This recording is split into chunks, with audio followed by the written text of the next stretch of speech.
हठधर्मिता पर अड़ी हुई है। इसमें कहीं दो राय नहीं है कि यह सरकार पूरी तरह से हठधर्मिता पर अड़ी हुई है, और जबकि हम लोग ये चाहते हैं कि एफडीआई के मुद्दे पर संसद के दोनों सदनों में बहस हो, लेकिन यह सरकार बहस कराना ही नहीं चाहती है एफडीआई के मुद्दे पर। हम लोगों ने जो भी पार्लियामेंट के रूल्स और प्रोसीजर्स हैं उन्हीं के तहत ही एडजर्नमेंट मोशन मूव किया है, और उसी के तहत हम लोग चर्चा चाहते हैं। रूल्स और प्रोसीजर के बाहर जाकर हम लोग चर्चा नहीं चाहते हैं। फिर भी उन रूल्स और प्रोसीजर्स के अंतर्गत भी ये सरकार चर्चा कराने को तैयार नहीं है, यह बात समझ के परे। मैं यह मानता हूं कि निश्चित रूप से इस सरकार के ऊपर अमेरिका का अथवा यूरोपियन कंट्रीज का दबाव है, इसमें कहीं दो मत नहीं है। शायद इसी कारण यह सरकार इस संसद को नहीं चला पा रही है अपनी हठधर्मिता के कारण।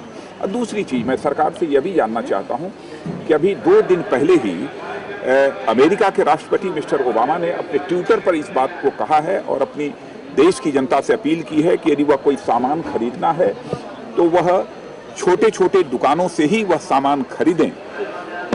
इससे हमारे देश की अर्थव्यवस्था को एक बल मिलेगा।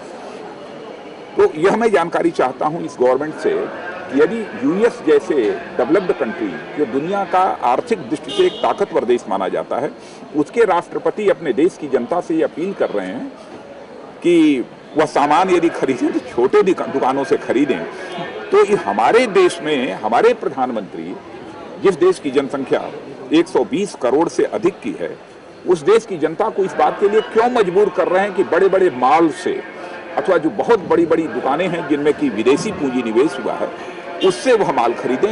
यह बात समझ के परे है। और मैं सरकार से यह भी मैं पूछना चाहता हूं कि जब वो कहते हैं कि किसानों का और ग्राहकों का भला होगा, तो अमेरिका तो दुनिया का सबसे ताकतवर देश है। यदि यह सारी मल्टीनेशनल्स यदि किसानों का भला करने वाली हैं अथवा बुनियादी ढांचों का विकास करने वाली हैं कृषि के क्षेत्र में, तो अमेरिका अपने किसानों को $1 बिलियन की सब्सिडी क्यों देता है? मैं इन 2 सवालों का जवाब चाहता हूं।